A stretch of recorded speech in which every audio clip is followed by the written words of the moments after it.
Hello, this is Imani, creator of Peep Game Comics.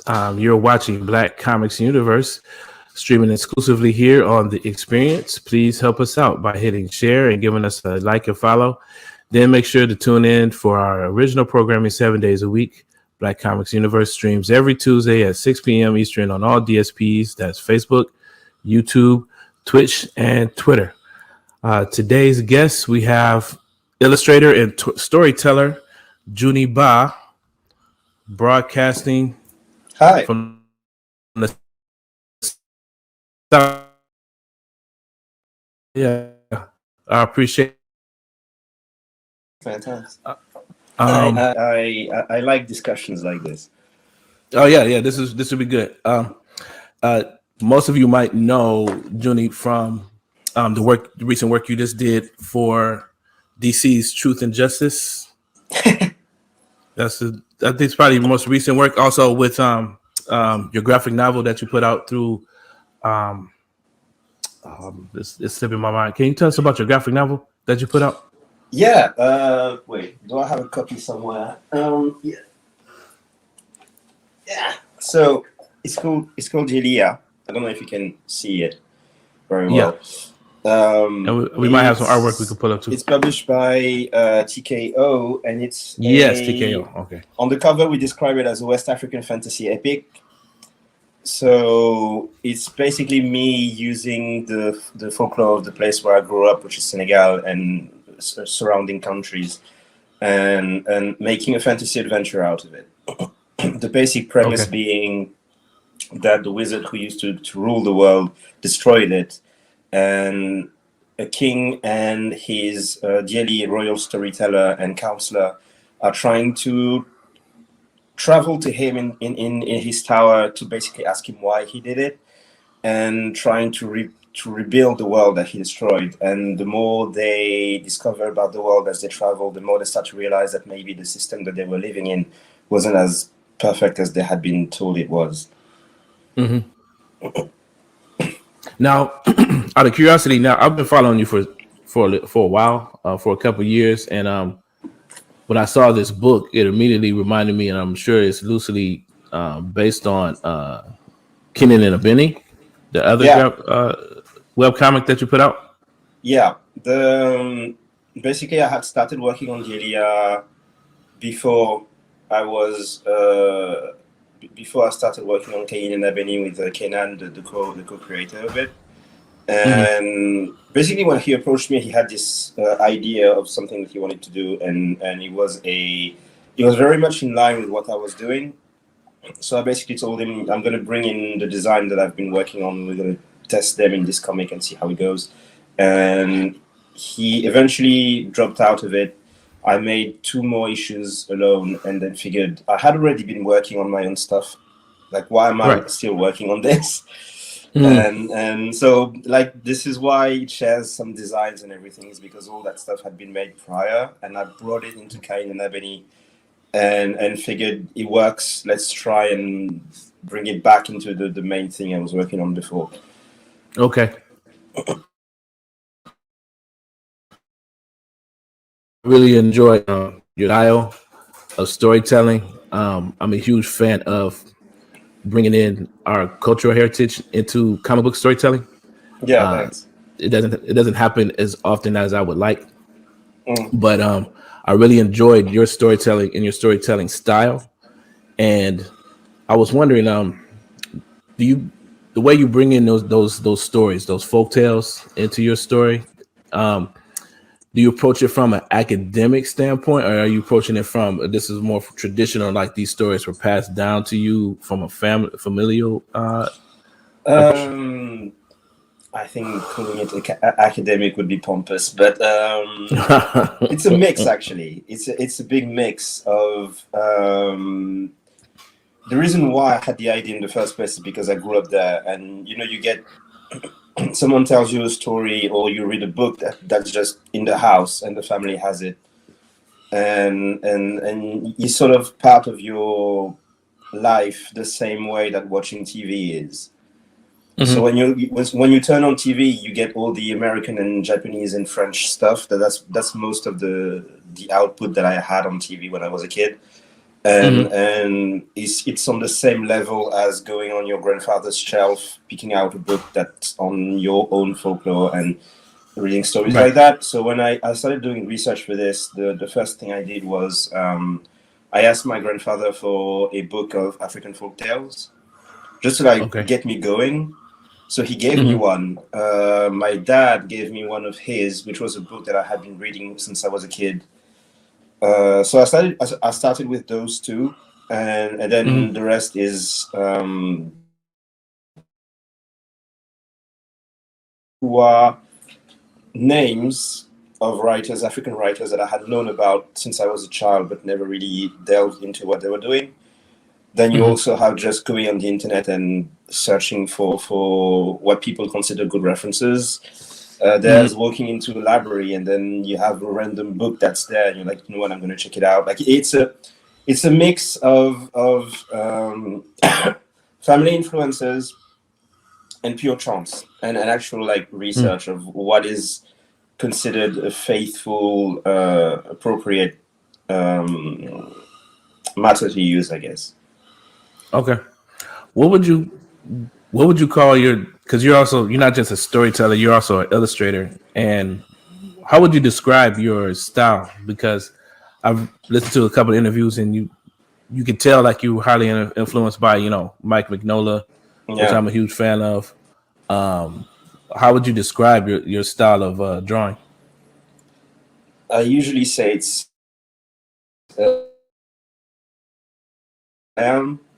because like the big thing is my mom is I don't even know how to describe it. Like she's one of those people from the Caribbean who are very pale until you put them in the sun, and then they start getting darker and darker. And my dad is like West African, full West African. So I am genetically speaking mixed, but I was always more into the fact that culturally speaking I am mixed. So like I grew up with the influences of both France and Senegal as the main ones. But like I said, like the books you read, the TV you watch, the movies you go see in the theater, all of that stuff is made in America and in Japan for most of my interest. So like the art is a result of all of that. It has influences that come from like Senegal, France, Belgium, Japan, America, Italy. Like it's a purposefully made to be sort of a streamlined version of all the things I like in influences from different countries and different creators. So I guess that's how I would summarize it. How I've been trying to figure out how you managed to find your way in front of DC editors and major in comic book Shangri-La right now. You're in France. It's like, you know what I mean? It's like if like aesthetically the comics could not be more different than like European comics and Western comics, but like you're doing a ton of I keep seeing your artwork in a lot of variant covers. You're starting to do actual, modern superhero comics. Not on top of what you're doing with TKO, which definitely I can definitely see that's their attempt to sort of get their foot into Angoulême with a book like yours. But it's like, so how is it that you have all these, you have your foot in like so many different I don't know how to put it, like genres of comics? How did you manage to do that? Or was that intentional?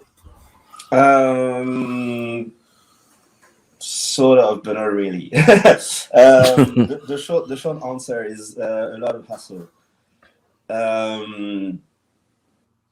Like I have done my own little like diagnosis of how things have been going since I graduated like 4 years ago. Okay. And basically I started off like the day of my graduation. Um, how can I summarize this? Basically, the last year of art school that I was on, I was already doing comics inspired by West African folklore, Okay. which was not the only thing I wanted to do. It just happened to be the subject that I wanted to do for that particular thing. And I had been told by the teachers to not put too much faith in it, because you would not find an audience or a publisher willing to put money into it. And Wow. so basically what I did was that once I graduated, I went on the internet and I figured, if like I wanted to do it for myself still. So Mm. I found a Facebook group, uh, as many Facebook groups related to comics as I could, and I specifically zeroed in Okay. as well on African related comics. Mm. So I joined the group Kugali, which was just a Facebook page and a podcast at the time. Today they're like a Yes. publisher doing video games and comics and animation. They have a deal with, like, they're making a series with Disney now. Like, that's how far we've all come. Right. So like we started Yes. with like Yes. a podcast and a Facebook page, and we made Mm. one volume together where we had all our stories with a bunch of Mm. other African creators. It got attention, and so from there I started seeing my work and the work of other members of the group being published in like or Italy and other places.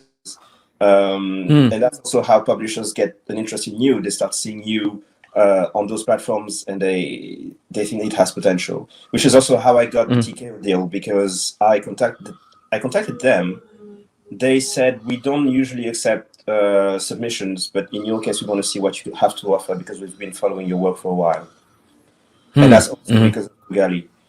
And just posting my, like, the Kain and Abini stuff and making short stories for myself, posting them on the internet. The whole Yeah. thing has been very effective, because very quickly I saw that the American side of comics was much more responsive to it than the French one. Okay. And so, like, it still took like a good 2-3 years before I was finally able Mm. to turn this into like recurring work. Right. But yeah, it's basically that, like the hustle and making stuff for yourself and posting it on the internet and finding like-minded people who have limited but effective enough means that Mm. puts you on the map, basically. And then you just work until you get to where you want to be. And Right. you send submissions, the worst they can say is no. Mm. Mm. And it's gonna attract attention to the point where other people are gonna start sending you messages. No, no, I like that. That formula is I think, is very effective. Actually, starting with art school, because ironically, a lot of a lot of new people coming into, especially indie comics, or what we call indie comics. Um, they don't have necessarily an art school foundation or academic foundation. They're coming Yeah. with kind of cold. That's like, well, they're a fan of comics. They've been a fan of comics. They've had this story for a long time. Then they get off. It gets into a Facebook group like the one you mentioned, and they're just sort of like, but they, but it's sort of like, okay, how do I start? How do I make comics? So it's sort of like there is something to the idea of coming into the group somewhat prepared. You know what I mean? Yeah. With some type of foundation in the arts, in writing, or however, Mm-hmm. what's And plus, like, loads of artists who are doing very well for themselves have not necessarily gone to art school.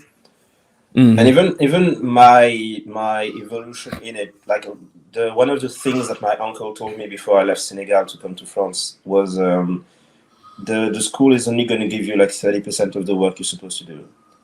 The Mm-hmm. 70% that's left, that's the work that you have to do for yourself on your own time.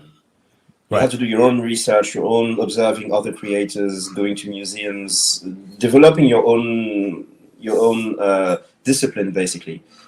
Which is Mm-hmm. why, like, art school was more of a guidance tool for me. There's a Mm-hmm. lot of stuff there that I'm not using anymore and never will use again. But the most effective thing for me was having teachers that I could go to when I was working on my 70% of work on myself. I could then go to those teachers and show them what the result of it, and they would tell me this is working, this is not, which you Okay. can still find on the internet. So I went to art school because the system was like it's the pressure of like Right. and the practical the convenience of having teachers who have experience in it that you can trust. But that's not a necessary thing at all. You can always do this on yourself, by yourself on the internet. Like it's the probably even better because you don't have to actually spend any money. Right. Right. So I've seen you in different styles, like doing the stuff for DC, but also at the same time doing your independent stuff.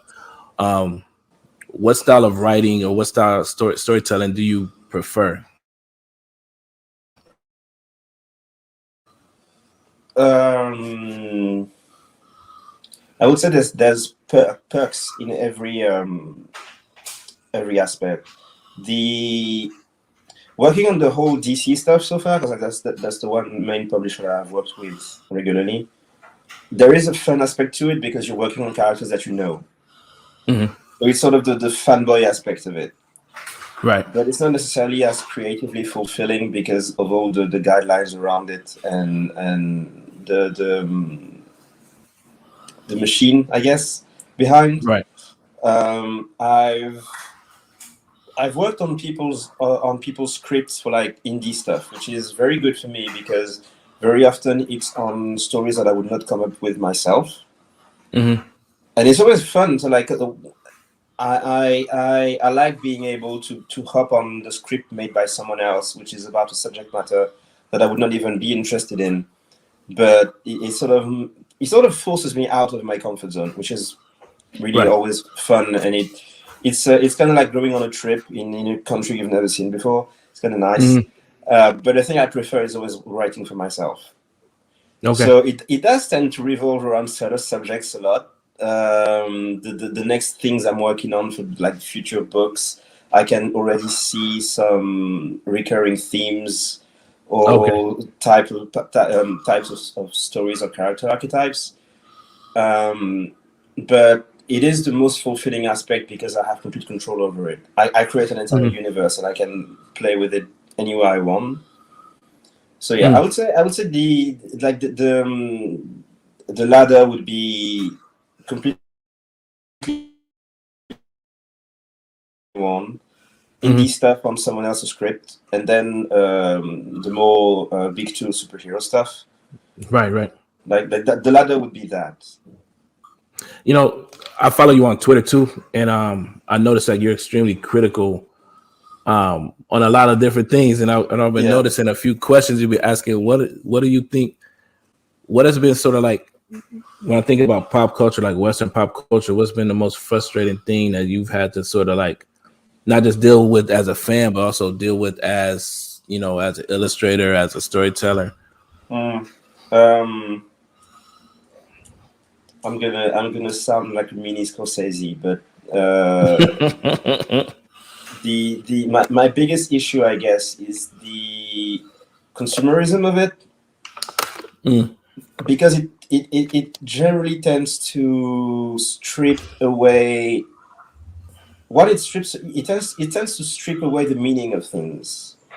Right. Like the themes in it, the emotional impact or whatever else, because it turns things into a product, and gradually the soul of whatever was there at first starts to disappear for some reason.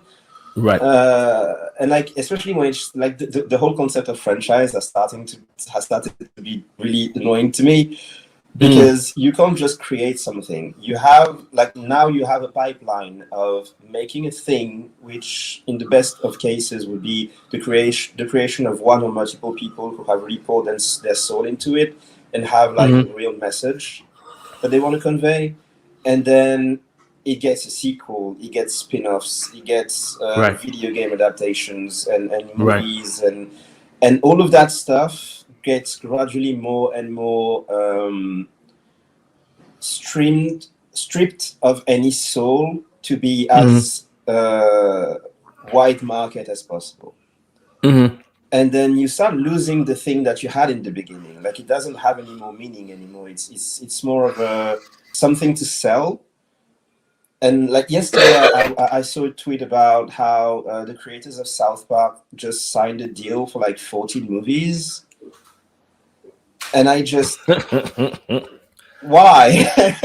Like this is Right. a good example I feel because it's not even out, but I already feel like you can't tell me that you have so much heart and soul and things to say to put in 14 movies and it's not just Mm-hmm. a business deal at this point. So like South Right. Park it's kind of a zombie version of itself, kind of like the whole zombie Simpson thing. Mm-hmm. Like it's a shadow version of itself that has lost the soul that it had. So Right. that's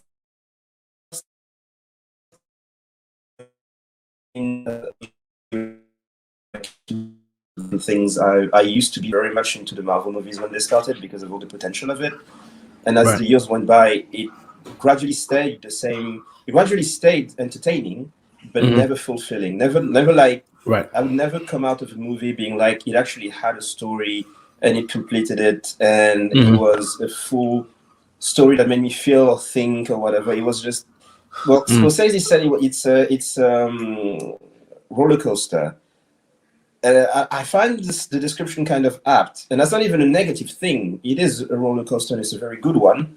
It just doesn't give me the meat that I usually want from my stories. It doesn't feel like it was made by someone who had something to say. It felt like it was made by a committee that wanted to sell you a product. So, like, I understand why some people like that aspect of it. I just don't. I don't know. I've watched and read so much of stuff now that I feel empty afterwards. So I'm critical of it because I figure we could be doing better, especially with all the mass of stuff being produced. Like so much money and energy could be put into better things, but the business aspect of it is it's a behemoth that's eating money for a result that's not necessarily always the best in terms of I don't know human message from one to another.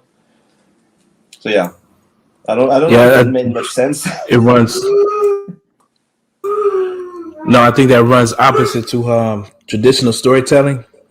Um, that which is the foundation of your work. So it's like the Mm, folk tales and the lore that's yeah, passed down from family to family. It's like that runs opposite to that. It's not a commercial story. yeah, It's almost like how Snow White used to be, a bedtime story, but now it is a franchise. Or yeah, Cinderella exactly. is a It is sells Cinderella is like merchandise. it's Like the merchandise doesn't have the weight of the story that created it.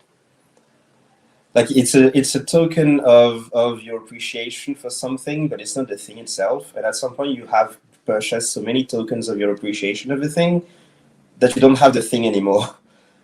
You've had so many sequels and spin-offs of the first Alien movie that at this point you're not even close to what the Alien movie was. Which yeah, I just sort of get a bit empty afterwards. So I try to focus my energy on things that I feel have more soul to them, and especially if they can be original stuff. right.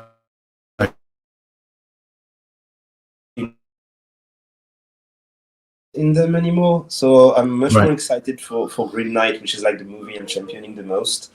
I still haven't seen Yeah. it, Yeah. I and was I'm excited for it because like it is technically based on something, but like it's based on a text from like mhm. the medieval ages. So, like Right.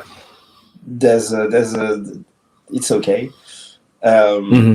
but yeah, but it feels like someone wanted to tell a story. It has an aesthetic that is interesting. I don't know. There's a vibe Hmm. to it that I'm just like, yes. Right. No, it's a very interesting story because it's one of the very first recorded folk tales. Mm, There's a lot of history behind this story and it's a singular story. It's not like it's not a series. It's not like Yeah, Harry Potter or something like that. It's like a singular story, right? And yeah. the characters are familiar, but the story in and of itself is it's like a one and done. So it's sort of like, and it has all these moral dilemmas in the story. Mm. So I'm actually, yeah, I'm also very excited about that movie too because I like the fact I like the way they cast the movie. I think the lead role, I can't think of his name, but I think he's actually perfect for the role. Yeah. It felt familiar. He was very familiar with the role, even with just the clips that I've seen. So I think there's gonna be, it's probably underrated, under the radar type of film. But yeah, I'm with you. I'm a fan of that type of storytelling. Which I would be very happy if it remains under the radar because I don't want things to develop into franchises. Yeah, that's the thing. That's the scary thing. It's like it's almost be too good. Want it to just be. It's almost like um Adam Sandler, that Spanglish movie that he came out with, where he was a chef and he talked about he doesn't want 5 stars. He wants 4.5 or 4.25 stars because Yeah. it's just good enough to be impressive, but not so good. It's sort of like pompous, like you were saying. It's like it's Mm. just right. Yeah. But can you talk a little bit about your how you got into comics just as a fan? Because I don't think people understand that sort of like I think definitely here in the States, I think we take for granted people's access and people's understanding of reading comics altogether. It's sort of Mm. like there's such a huge part of the industry that are, you know, culturally trained or culturally used to, you know, I used to go to comics. I've always bought these comics my whole life. I've always had access to this work. Um, I know here it's like I used to live down the street from a comic book shop, but even here in the United States, it's sort of like there is still an issue of access because I was fortunate enough to live down the street from a comic book shop, which typically in the suburbs, but the vast majority of my community don't have that luxury. They don't have the luxury of taking a bus out to the middle of nowhere just to go read comics. Mm. So, but I also see that same issue of access in places like countries on the African continent, like Nigeria, Senegal, Tanzania, South Africa. But I'm also noticing how innovative a lot of independent publishers from the African continent are sort of answering that dilemma. Like especially I see a lot of digital comics come out of countries on the African continent, and I'm very impressed by the amount of work and innovation they put in to solve that problem for Yeah. their communities. And that's sort of similar to what I've been trying to do here. And I wanted to see if you could speak to like that whole idea of comics, in the African on the African continent. Yeah. Um, so in a sense, I was still lucky because I was living in the capital of Senegal, which still had a library that was I'm going to say effective enough. Mm, Like it was big enough to have quite a selection of books of all kinds. You just mm, didn't have that much diversity in terms of subject matter in terms of comics because you had to have some space for everything, and so comics kind of got mm, the short hand of the stick, and they would usually have the big French names of the time, mm. and like one spinning rack of manga, which was Okay. my heaven when I was a teenager. Mm, Um, so I started reading comics like as I was starting learning to read. Like I've always read comics, and most of the time they would be French or Belgian comics aimed at okay. children that I would get from like family members or whenever we would go to France, which is another aspect of me being lucky. I was in a family that because we had family members in France, we would go almost every summer.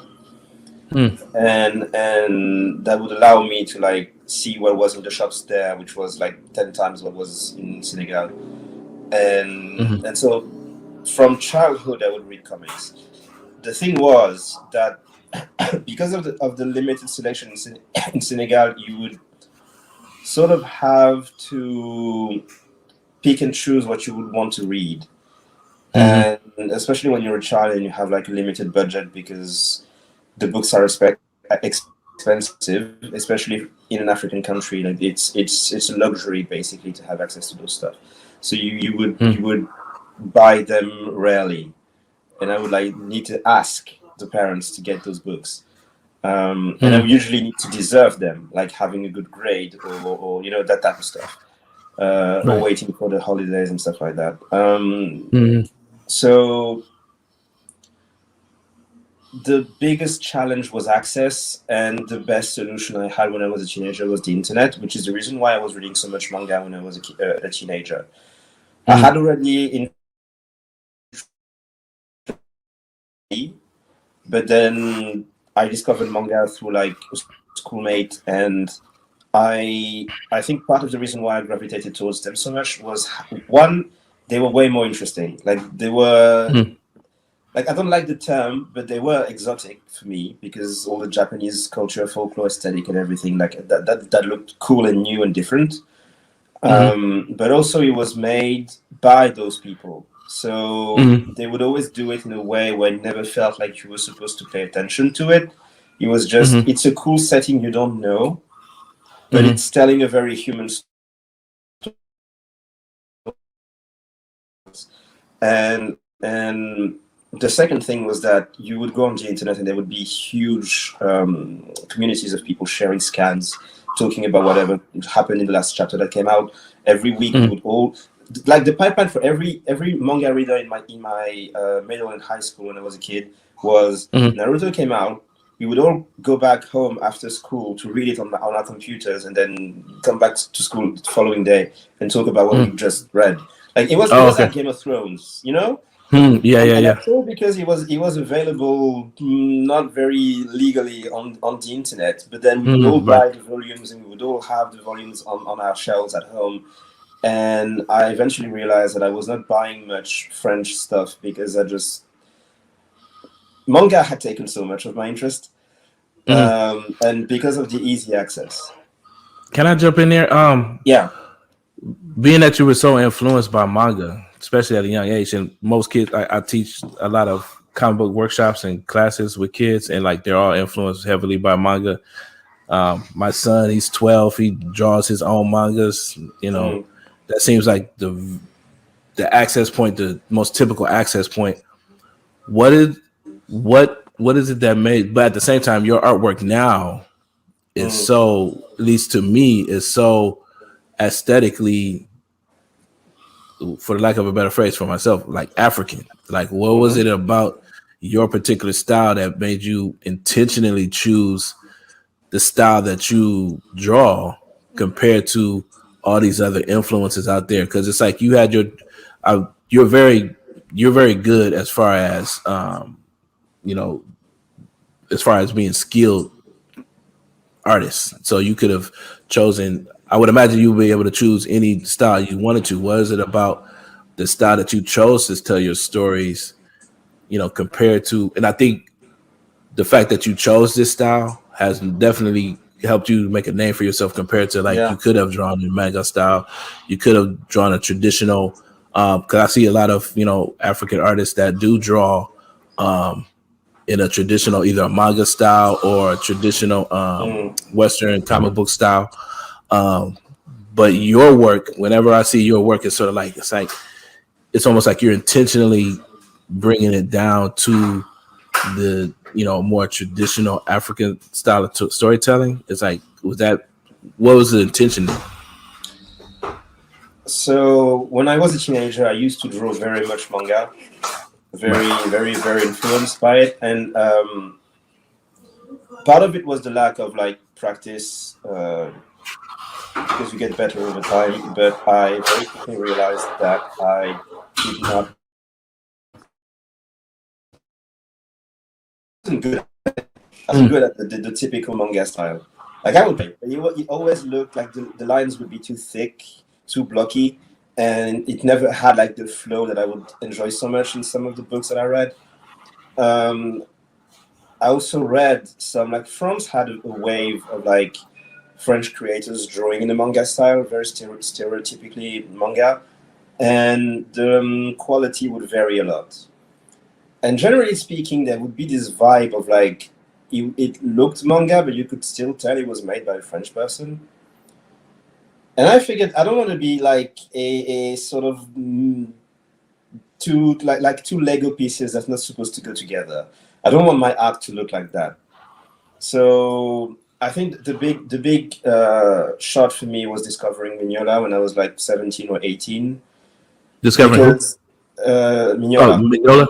Oh yeah, okay, yeah. Like so, basically, I discovered Hellboy, and I looked at the art style, and I was like, you can draw like that. Because so far, I had only seen manga, which has a variety of different styles. Like it varied between the very cartoony or the very realistic, and I liked the cartoony, but it didn't fulfill everything that I wanted, and the very realistic just wasn't appealing to me. And I have drawn realistically before for like training and stuff, but I don't enjoy it, and I would not make a book out of it. It was sort of my discovery that you could not just that you could draw like, but also that you could have a very different style. You could have a very like non-realistic, very weird style that would be sort of yours. So I had a phase where I drew very much like him, and then it started stripping away and being mixed with other influences. That's where I brought in the cartoony aspect of the French comics for kids that I enjoy. And so I would say my art now is sort of like at the meeting point between the very cartoony stuff from Belgium and France, Mignola's style of very blocky shapes, and the more action-oriented shonen manga stuff. And my art is in the middle of all of those. And the African aspect of it came because I grew up with it, and I realized when I was drawing characters, when I was starting to make the universe for Gilia, because the influences were very specifically West African, I started to realize that it sort of came naturally to me. I knew what shapes to use. I knew how to make them work together, and that was mostly because I grew up with it. Right. And it just so happens, I guess, that and the way Mignola draws, they mesh really well with the way traditional African art looks. Like I think it's because it's all about stripping things down to essential shapes. Yes. So because everything is stripped down to essential shapes, if you want to use influences from a cartoony French comic, a pattern from Hellboy, or an African statue, they all strip down so much that you can put them together and create something new out of that. So I think that's how my art came up. Like it was half on purpose because I knew that I would need to have something that people would look at and would like strike them to attract attention, because the market is what it is. But there was also the fact that when I'm scrolling like down Instagram, I'm looking at different pieces of art, and every time I look at one that like strikes me a lot, I'm like, I want to draw like this person. And I look at another piece and I'm like, I want to draw like this person, and the two pieces don't look anything like each other. And the reason why I want to draw like both those guys is because both of them have found their thing. Right. So I figured I just need to find mine and be satisfied with it. And it's still in process. Like I'm still evolving and changing things. Yeah, it was very interesting for me because I was so used to the seeing your style with your original work, reading Cayenne and Albany, and then but seeing you do like Robin, it was sort of like but bringing your aesthetic to it. Yeah. And I really enjoyed your take on it, right? Nice. And speaking of takes, like for instance, And like for instance, even when I saw you did some fan art of, when Black Panther was hot, and of course you did your version of Mm, Black Panther, but it was it felt so authentic. Your version compared to what most people typically do, yeah. and I really appreciate that style. And I've been wanting to ask, you know, um, Nnedi Okorafor is probably like the closest thing to an African writer that has written a story about Black Panther. She wrote Shuri, right? But Hmm. she's Nigerian American as well. I don't think to date an African writer has written anything for that particular character, right? Could you see Mm, yourself writing that story, or like, what do you see like so many of the way they have approached his story? There's been a ton of very good writers that approach that story, but not everyone, right? Like for mm, instance, like Christopher Priest is probably like the pinnacle of the Black Panther authors, but even he intentionally took him from the African continent. He really wanted to make Black Panther Batman. So like he put him yeah. in New York City for the most parts, and he made Wakanda like this. He almost actually made it sort of like this backwater place, even though all the technological advancements, he Mm, really put it on the back burner. So then when you get to even Reggie Hudlin, or even the recent run with Ta-Nehisi Coates, it's sort of like it's kind of utopia, but not really. Like they're bringing all these other. He brought in like a ton of these political issues. It's sort of like, I don't know if that necessarily really told the story or helped to tell the story. yeah. Has any of Um, those depictions sort of like what did they miss? Like what's missing from those storylines? See, for me, it's not so much a matter of missing things because Black Panther is not an African creation and was never meant to be. Because Right. Black Panther was created by two Jewish guys who were like, we want to do something for the African Americans of our country, whose struggles and issues, especially in the 60s, were not the issues and struggles of Africa. So Black Panther is not made by or for Africans at all. He fulfills a purpose that has nothing to do with Africa, um, and everything to do with Black people of America. And so I would say that so far he's fulfilled his purpose pretty well. Now, if I was to like try and write the guy with a more African interest more towards Africa, him more of an. It's like so far the even the black creators who worked on him, you can always tell where there's some there's something that just doesn't work when it comes to like the African aspect of the character or the country. It just doesn't. It feels like an American making an African thing. So I never had a problem with it. I never really wondered how I would do it to like change the character to make him more African because he doesn't, like I said, that's not really his purpose, and I don't want to take him too far away from it. Um, I think it would be fun to like be able to work on him and give him more of an African spin. I'm not exactly sure what the story would be or what it would talk about. I sort of like the way the movie handled it in terms of the movie was about the relationship between Black Americans and Africans, and I like that it went there. I wish it had developed it more, but it's actually one of the more developed Marvel movies. Uh, but I like that it went there, and I liked what it had to say about it for the most part. So I don't know, like my version of Black Panther would be it would probably be something along those lines of like my view of Black Americans as an African, I guess. That would probably be the starting point for me of like what would I want to do with Black Panther? Like what even in the meta way of like how is Black Panther seen by the Black Americans of his world? Or something like that. I don't know. Like you've thrown me into like into a spiral I don't know. Like there's potential. There's definitely potential. Not that he's not at the top of my list. My favorite Marvel character is Thor. So if I had to like work on the Marvel book, I would want to try with Thor first. And I think Black Panther would be the second or third. It would be either him or Miles Morales. So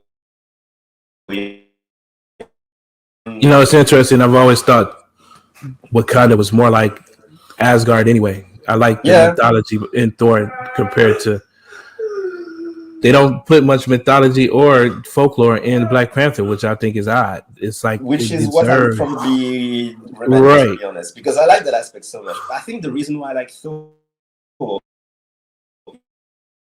he fights all kinds of monsters. It Yes. has an epic Yes. aspect to it, like Right. enormous world Yes. traveling thing. Like, Right. what would you do with Black Panther if you delved more into let's throw him in the savannah and fight some African creatures? Like that could be fun. No, no, yeah. If they made Wakanda more of a fantasy Asgardian type of place, that it was connected to all these different, over connected more to the spiritual side Yeah, of which is already of there. their world. It's like there's all those aspects are there. I think you could definitely tell a more fulfilling story, like we've been talking about, compared to it does feel like the writers that have been writing for Black Panther specifically, they're writing for the franchise. They're writing Mm, for the machine as opposed to writing a compelling yeah, African what you would hope to be a traditional African story. But since there's they're writing for also the American culture, they're writing this commercial story. yeah, there's also another aspect that you just made me think about. Black Panther was made with a very strong push on the technological aspect of things for many good reasons at the time, because like the whole goal was basically saying black people are not savages and they are capable of great technology as well. So that was the reason in the 60s. Now though, I don't know, the world has changed. And I would imagine that making a story that's more focused on the spiritual aspect of things would be probably more beneficial for society, I guess, than something that's focused on technology. Because basically, we don't need a black Elon Musk in our comics. We don't need the black Jeff Bezos or like we don't need a guy who has technology. We probably need more of a guy who's more in tune with the planet that's being destroyed. Like that kind of story would be interesting, I think. A sort of push, like what if the king was like, yeah, we've been relying on vibranium and technology for so long, but maybe there's something else we could be doing. Like I don't know. No, like the more I think about it, it was definitely the original story or the idea of Black Panther was definitely a very capitalist state of mind. Right? They Yeah, were that sitting too. on this the idea of vibranium being like this rare mineral and all this kind of stuff. Like, so the whole foundation of this world is based on this commercial product, right? So Yeah, everything comes from out of that, um, as opposed to, um, but it's sort of like, yeah. And I think Coates was trying to tackle some of the ideas of, okay, if it's a technology advance, it doesn't feel like it's politically advanced. He was trying to introduce all mm, these different political aspects. I'm not sure how well he accomplished that, but I can definitely see that was his intent, you know. yeah. Um, but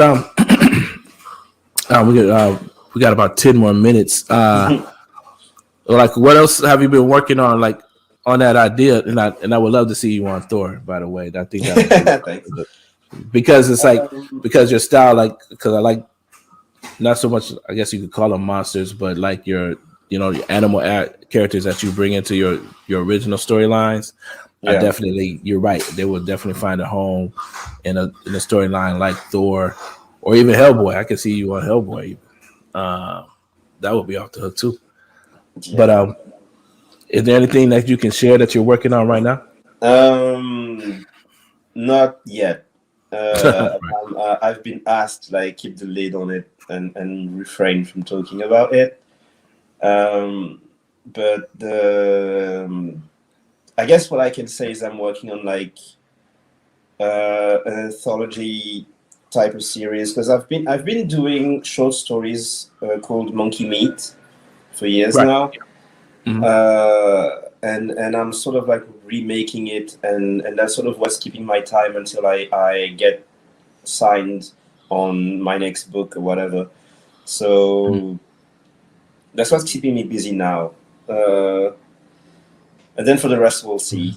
The most of the stuff that I'm doing these days is covers and short skits on DC characters, Oh, okay. which I like doing. It's really fun. So yeah. So for now, that's what it is. I think news are gonna.